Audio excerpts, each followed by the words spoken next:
இன்று நாம் திருமங்கையாழ்வாருடைய பாசுரங்களில் முக்கியமாக திரு எட்டெழுத்தின் மகிமையை கூறும் பாசுரத்தை காணலாம். குலம் தரும் செல்வம் தந்திடும் அடியார் படுத்துயர் ஆயின எல்லாம் நிலம் தரம் செய்யும் நீழ்விசும் அருளும் அருளோடு பெருநிலம் அழைக்கும் பலந்தரும் மற்றும் தந்திடும் பெற்ற தாயினும் ஆயின செய்யும் நலம் தரும் சொல்லை நான் கண்டு கொண்டேன் நாராயணா என்னும் நாமம் என்பது அப்பாசுரமாகும். நாராயண நாமம் எதையெல்லாம் நமக்கு அளிக்க வல்லது என்பதை ஆழ்வார் வரிசையாக கூறுகின்றார். குலம் தரும், நல்ல குலத்திலே நம்மை பிறக்கச் செய்யும். எதற்காக நல்ல குலத்திலே பிறக்க வேண்டும் என்றால், ஸ்ரீமத் பகவத்கீதையிலே பகவான் சொல்லும் பொழுது யோக பிரஷ்டர்கள், யோகம் செய்து அதிலே பூர்த்தி செய்யாமல் நழுவி விட்டவர்கள் உயர்ந்தவர்கள் இல்லத்திலே பிறக்கின்றார்கள். அவர்கள் மேற்கொண்டு அந்த ஆத்ம சாதனங்களையும் யோக முறைகளையும் வளர்த்து கொள்வதற்கு உகந்த சூழ்நிலையிலே உயர்ந்த பிறவி அவர்களுக்கு அளிக்கப்படுகின்றது என்று பகவானே கூறுகின்றார். அதனாலே அப்படிப்பட்ட நல்ல பிறவியை இந்த நாராயண நாமம் தந்தருளும் என்று சொல்லுகின்றார்.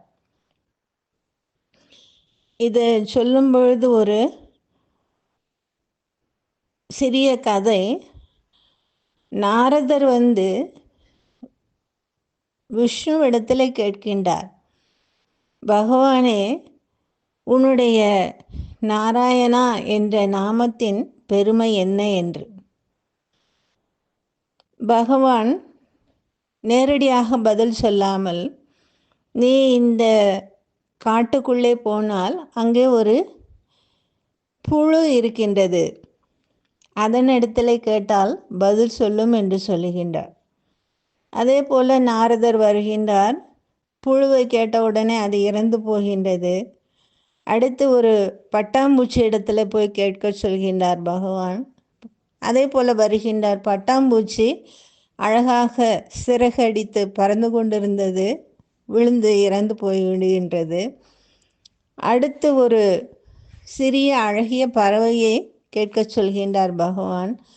அந்த பறவையும் இறந்துபட்டு போகின்றது. நான்காவதாக ஒரு உயிரினத்தை, காட்டு வாழ் விலங்குகளில் ஒரு சிறிய உயிரினம், அதை கேட்க சொல்கின்றார். அந்த விலங்கும் இறந்து போகின்றது. ஐந்தாவதாக ஒரு பசுவிடத்திலே போய் கேட்க சொல்கின்றார். நாரதர் பயந்து கேட்கின்றார். இவர் பயந்தபடியே அந்த பசுவும் இறந்து விடுகின்றது. இவருக்கு ரொம்ப மன வருத்தம், பசுவதை செய்து விட்டோமே என்று மனம் வருந்தி பகவானிடத்திலே அழுவது போல சொல்லுகின்றார், இனியும் சோதிக்க வேண்டாம் என்று சொல்ல, இல்லை, இந்த முறை காசி இளவரசன், அந்த மன்னனுக்கு ஒரு பையன் பிறந்திருக்கின்றான், அவனிடத்திலே போய் கேள், அந்த நாராயண நாமத்தின் மகிமையை அவன் சொல்லுவான் என்று சொல்லி அனுப்புகின்றார். அதே போல மாளிகையே, அரண்மனையே மிகவும் கோலாகலமாக சந்தோஷமாக இருக்கின்றது. மகன் பிறந்த ஆனந்தத்தை கொண்டாடி கொண்டிருக்கின்றார்கள். அப்பொழுது இவர் போய் மிகவும் அச்சத்தோடு அந்த இளவரசனை பார்த்து கேட்கின்றார். அப்போ அந்த இளவரசன் பேசுகின்றான். அப்பொழுதுதான் பிறந்த சின்னஞ்சிறு பாலகன்.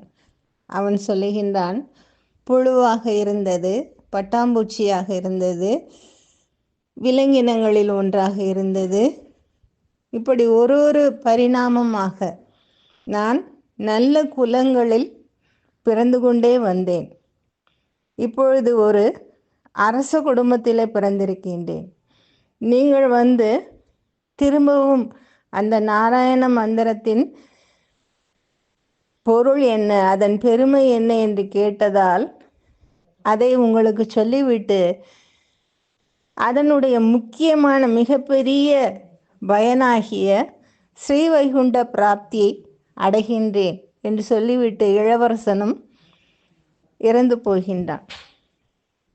அப்படி நல்ல குலங்களில் நாம் பிறப்பதற்கு இந்த நாராயண மந்திரம் உதவுகின்றது. செல்வம் தந்திடும். நமக்கு எல்லா வகையான செல்வத்தையும், அருள் செல்வத்தையும், பொருள் செல்வத்தையும், கல்வி செல்வத்தையும், எப்படி மனித வாழ்க்கைக்கு எதெல்லாம் அத்தியாவசிய தேவையோ அவற்றையெல்லாம் தரக்கூடியது நாராயண மந்திரம். அடியார் படுத்துயர் ஆயின எல்லாம். இறைவனுடைய அடியவர்களாக இருக்கக்கூடியவர்கள் அனுபவிக்கக்கூடிய துன்பங்களை எல்லாம் நிலந்தரம் செய்யும். நிலத்தோடு போட்டு தேய்த்து மண்ணோடு மண்ணாக்கிவிடும். அந்த பகவானினுடைய பக்தர்கள் துன்பத்திற்கு ஆளாகக்கூடாது, அவர்களுடைய துன்பத்திற்கு நான் துன்பம் செய்து விடுவேன் என்ற அந்த நாராயண மந்திரம் அந்த துன்பத்தை தேய்த்து ஒன்றுமில்லாமல் மாற்றிவிடுகின்றது. நீள் விசும்பு அருளும். மனிதனுக்கு பொதுவாக அவன் நற்காரியங்களை செய்தால் விண்ணுலகத்திற்கு சென்று இந்திரனுடைய அந்த சொர்க்க பூமியிலே வாழுகின்றான் என்றெல்லாம் சொல்லுகின்றார்கள். அப்படிப்பட்ட அந்த விண்ணுலகத்தை தரக்கூடியது நாராயண மந்திரம். நீள் விசும்பு அருளும். அருளோடு பெருநிலம் அளிக்கும். அருளோடு நிறைந்திருக்கும் பெருநிலமாகிய ஸ்ரீவைகுண்டத்தையும் அருளக்கூடியது நாராயண மந்திரம். அருளோடு பெருநிலம் அளிக்கும். வளம் தரும். நல்ல வலிமையை தரக்கூடியது என்று கூறுகின்றார்கள். சில விளக்க உரைகளில் நாம் எப்படி சிவனுடைய இடது பாகத்திலே பார்வதி இருக்கின்றாள் என்று சொல்லுகின்றோமோ, அதே போல வைணவர்கள் வடிவாய் உன் திரு மார்பின் உரையும் மங்கையும் பல்லாண்டே என்று வலது மார்பிலே திருமகள் இருக்கின்றாள் என்று சொல்லுகின்றார்கள். அப்படி அந்த பூமகளாக விளங்கும் திருமகளின் பெருமையை, அவளுடைய அருளை நமக்கு தரக்கூடியது நாராயண மந்திரம். வளம் தரும் மற்றும் தந்திடும். இன்னும் என்னெல்லாம் இருக்கின்றதோ அனைத்தையும் நமக்கு தரும். வளம் தரும் மற்றும் தந்திடும். பெற்ற தாயினும் ஆயின செய்யும். பெற்ற தாய் தன்னுடைய குழந்தையை தான் 10 மாதம் சுமப்பதிலே இருந்து அந்த குழந்தை பிறந்த பின்னாலும், அது பள்ளி செல்லும் காலத்திலும், அதற்கு பின்பும் கண்ணுக்குள் வைத்து கண்ணின் மணியாக காப்பாற்றுகின்றாள். அந்த தாயை காட்டிலும் பல ஆயிரம் மடங்கு தன்னுடைய குழந்தைகளாக இருக்கக்கூடிய இந்த ஜீவாத்மாக்களை நாராயணன் காப்பாற்றுகின்றான். அதனாலே பெற்ற தாயினும் ஆயின செய்யும் நலம் தரும் சொல்லை நான் கண்டு கொண்டேன் நாராயணா என்னும் நாமம். அந்த நாராயண நாமம் எல்லாவித நலங்களையும் தரக்கூடியது. அப்படிப்பட்ட திருநாமத்தை நான் கண்டு கொண்டேன் என்று ஆழ்வார் கூறுகின்றார். குலம் தரும், செல்வம் தந்திடும், அடியார் படுத்துயர் ஆயின எல்லாம் நிலந்தரம் செய்யும், நீழ்விசும்பு அருளும், அருளோடு பெருநிலம் அளிக்கும், வளம் தரும் மற்றும் தந்திடும், பெற்ற தாயினும் ஆயின செய்யும், நலம் தரும் சொல்லை நான் கண்டு கொண்டேன் நாராயணா என்னும் நாமம் என்பது திருமங்கையாழ்வாருடைய பாசுரம் ஆகும். இப்பாசுரத்தின் மூலம் திரு எட்டெழுத்தின் மகிமை, அது எதையெல்லாம் நமக்கு வாரி வழங்கக்கூடியது. அந்த நாராயண மந்திரம் எந்த அளவிற்கு உயர்ந்த சிறப்பினை தரக்கூடியது என்பதை உண்மையிலேயே ஒரு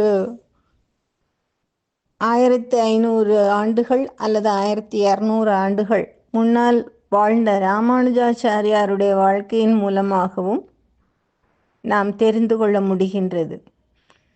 இது நான் கட்டுக்கதையோ அல்லது வேறு கற்பனையோ கிடையாது, உண்மை வரலாறு. ஸ்ரீ ராமானுஜர் ஸ்ரீபெரும்புதூரிலே பிறந்து வாழ்ந்தவர். அவர் திரு எட்டெழுத்தை குருமுகமாக உபதேசம் பெற வேண்டும் என்று காஞ்சிபுரத்திற்கு 18 தடவை நடந்து வருகின்றார். ஒவ்வொரு முறையும் குரு திருப்பி அனுப்பி வைக்கின்றார். 18வது முறை அவருக்கு மந்திர உபதேசம் அளித்து, இந்த மந்திரத்தை நீ வெளிப்படையாக யாருக்கும் சொல்லக்கூடாது, அப்படி சொன்னால் உனக்கு நரகம் கிடைக்கும். இந்த மந்திரத்தின் பலனால் இதை கேட்டவர்கள், இதை உச்சரித்தவர்கள் அனைவரும் ஸ்ரீவைகுண்டம் செல்வார்கள் என்று சொல்லுகின்றார் குரு. தன்னுடைய குருவாகிய திருக்கோஷியூர் நம்பியார் சொன்ன அந்த விஷயத்தை மனதிலே ஆழமாக ஏற்றுக்கொண்டு காஞ்சிபுரம் கோவிலின் கோபுரத்தின் உச்சியில் ஏறி நின்று, எல்லோரும் வாருங்கள், மிக எளிமையாக நாராயண மந்திரத்தை சொல்லி நாம் எல்லோருமே ஸ்ரீவைகுண்ட பிராப்தி அடையலாம் என்று கூவி அழைத்து எல்லோருக்கும் அந்த மந்திரத்தை சொல்லுகின்றார் ராமானுஜாச்சாரியார். இதை கேள்விப்பட்ட குரு கோபம் கொண்டு சீடனை அழைத்து வர சொல்லுகின்றார். வந்தவுடனே திருக்கோஷி நம்பி கேட்கின்றார், எத்தனை முறை சொல்லி உபதேசம் செய்தேன், இதை வெளியே சொல்லக்கூடாது என்று, ஏன் சொன்னாய் என்று கேட்க ராமானுஜர் சொல்லுகின்றார், நான் ஒருவன் நரகத்திற்கு போனால் பரவாயில்லை, இதை கேட்ட எத்தனை நூற்றுக்கணக்கான ஜனங்கள் கோபுர உச்சியிலிருந்து சொல்லும்போது கேட்டார்கள், மகிழ்ச்சியோடு திருப்பி கூறினார்கள். அதனுடைய நற்பயனை, ஸ்ரீவைகுண்டத்தை அடையும் சிறப்பை அவர்களெல்லாம் பெறுவார்கள் அல்லவா? அதற்காக நான் நரகம் போனாலும் பரவாயில்லை என்று சொல்லுகின்றார். திருக்கோஷி நம்பி தன்னுடைய சீடனின் மிக பரந்து விரிந்த, எல்லோருக்கும் இறைவனுடைய அருள் கிடைக்க வேண்டும் என்று எண்ணக்கூடிய அந்த மனதை பார்த்து மிகவும் வியந்து அவரை மேலும் ஆசீர்வாதம் செய்கின்றார். அப்படி இந்த நாராயண மந்திரம் என்பது எல்லா விதமான நலன்களையும் தரக்கூடியது. இறுதியிலே ஸ்ரீவைகுண்டத்தில் சென்று பார்க்கடலில் பையத்துயிலும் பரமனுடைய அடியிலேயே நம்மை எப்பொழுதும் வைத்திருக்கக்கூடியது. அப்படிப்பட்ட நாமத்தின் பெருமையை நாம் தெரிந்து கொண்டு நாமத்தை அன்றாடம் பக்தி பூர்வமாக உணர்ந்து சொல்லுதல் வேண்டும். அப்படி செய்து வந்தால் நமக்கும் எல்லா நலன்களும் கிட்டும். இறை அருளால் நாம் அப்படிப்பட்ட உயர்ந்த நம்பிக்கையையும் பக்தியையும் பெற்று திருநாமங்களை உச்சரித்து உய்வடைய வேண்டும் என்று வேண்டி கேட்டுக்கொண்டு இத்துடன் நிறைவு செய்கின்றேன். நன்றி, வணக்கம்.